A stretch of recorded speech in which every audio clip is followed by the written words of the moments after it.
Lettuce roots can reach 7 feet deep. Beet roots can reach 10 feet. Cabbage roots have been measured at 80 inches, and a single Hubbard squash plant fills 700 cubic feet of soil and spreads 15 feet in every direction. Now look at the average raised bed in your favorite gardening influencer's backyard. 24 inches deep, maybe 32, filled with bagged Miracle-Gro that cost about $425. And the lettuce on top of all that depth grows exactly the same as the lettuce in your neighbor's 6-inch wooden box. Something does not add up here.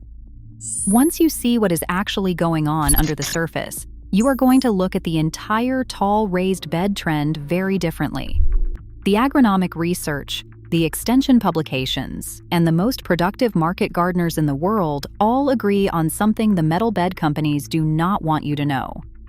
Let me show you where most of your vegetable roots actually live, where this deeper is better idea came from, and how much money you can save by building the right bed for the plants you are growing. In 1927, two researchers named John Weaver and William Brunner, funded by the Carnegie Institution, did something nobody had done at that scale. They dug up vegetables, hundreds of them. They washed the roots clean and drew them on paper at full scale.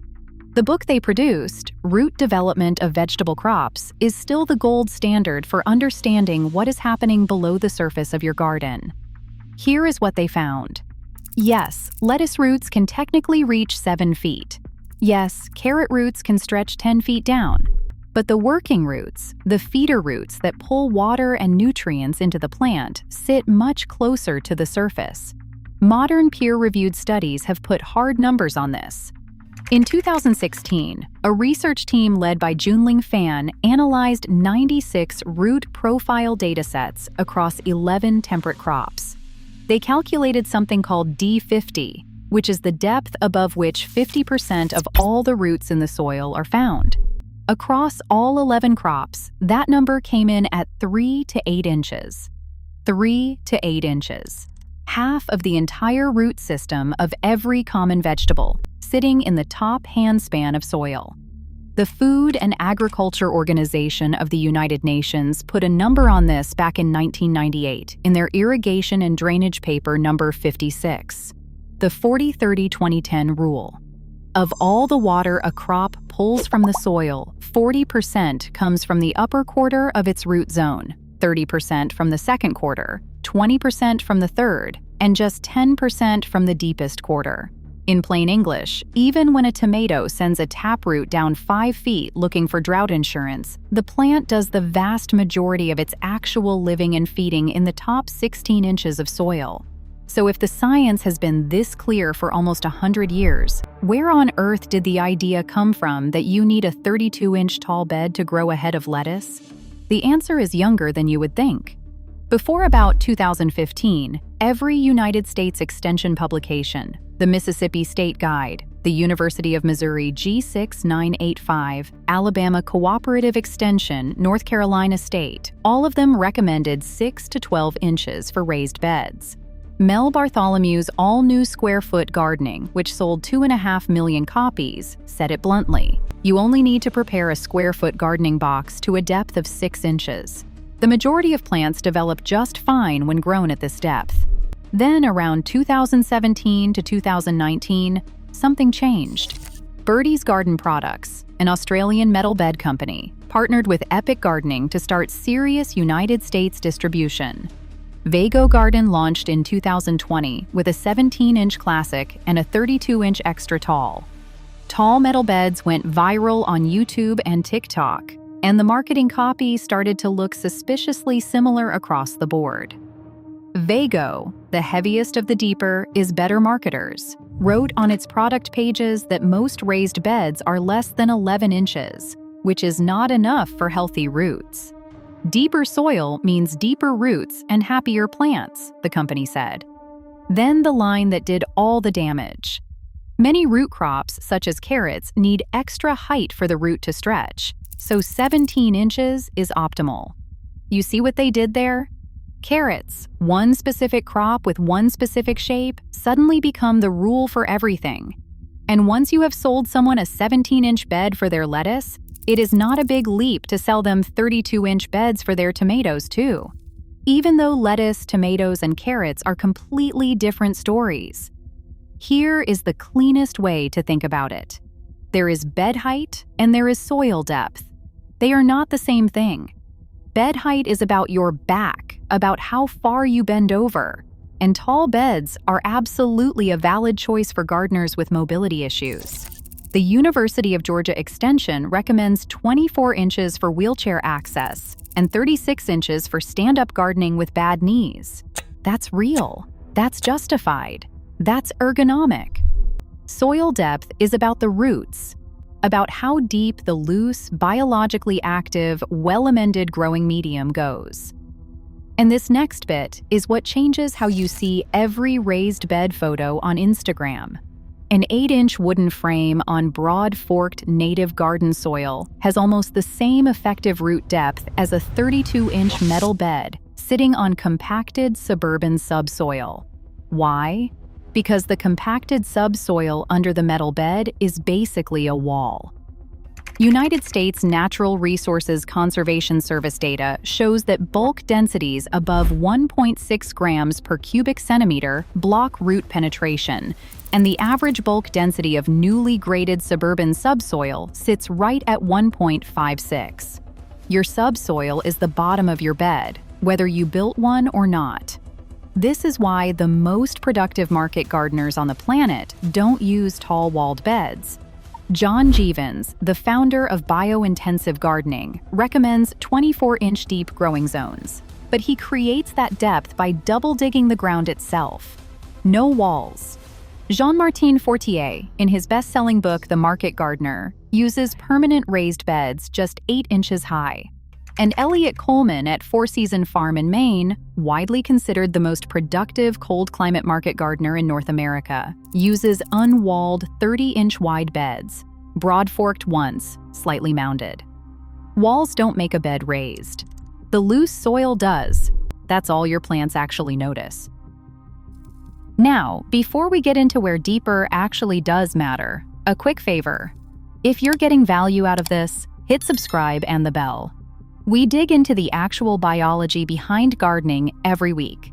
No fluff, no influencer hype, just the science of what's happening underneath your plants. Okay, so let's be honest about where deeper really does help. There are 4 situations where going beyond 12 inches earns its keep. The first is long taproot crops, where the harvested organ is the root itself.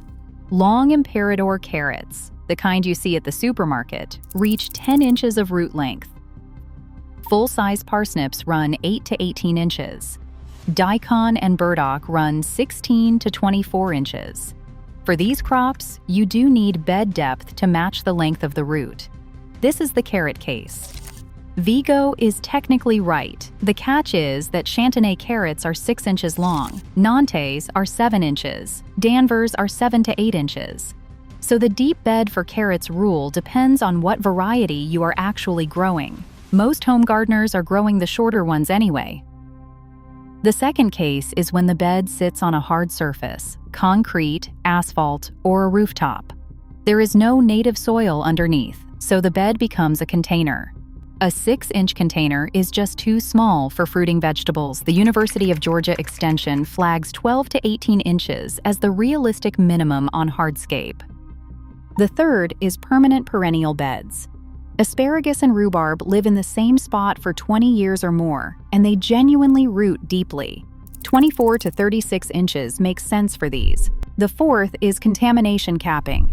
The Environmental Protection Agency endorses raised beds for growing food over urban soil suspected of containing lead.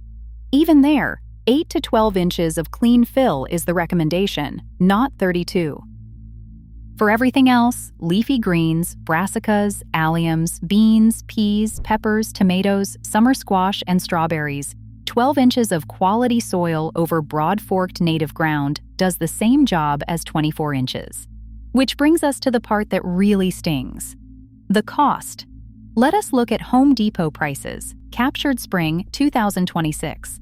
The most shopped raised bed soil is Miracle Grow Organic Raised Bed and Garden Soil at $9.97 for a 1.5 cubic foot bag.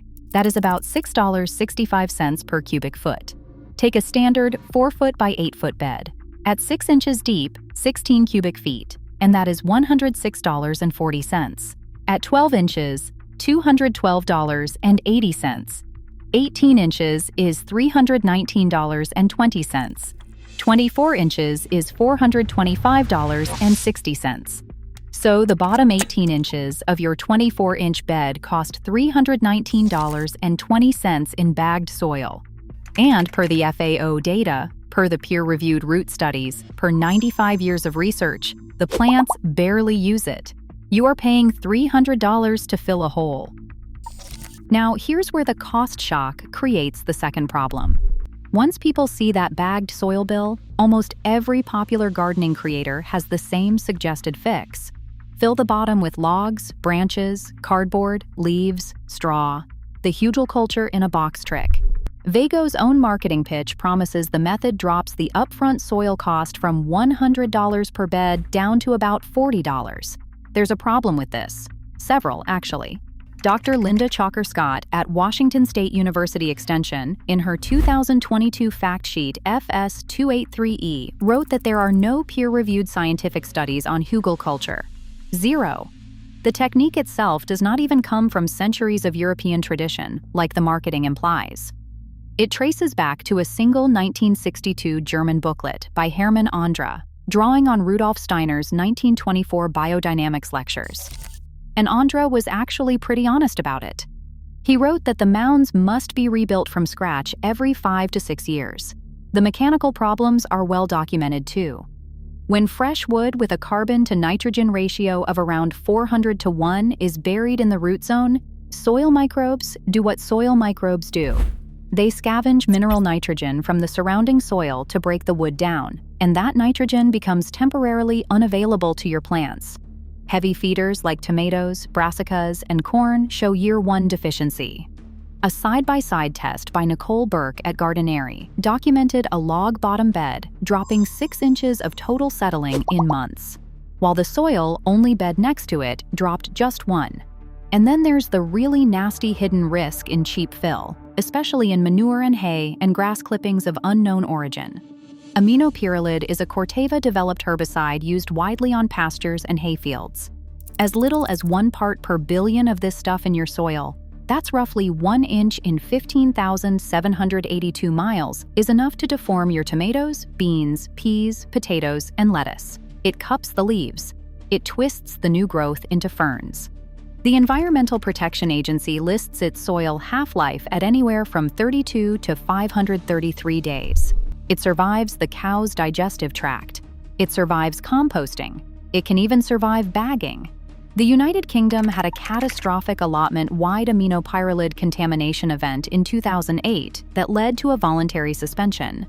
Recurring reports through 2022 show the problem is not solved. So if you are sourcing manure or hay or grass clippings to fill the bottom of a deep bed, you are gambling with your entire growing season. So the deep bed costs you $400 in soil. The hugelkultur fix introduces nitrogen lockup, severe settling, and contamination risk. And underneath all of that, the plants are still really only using the top 6 to 12 inches.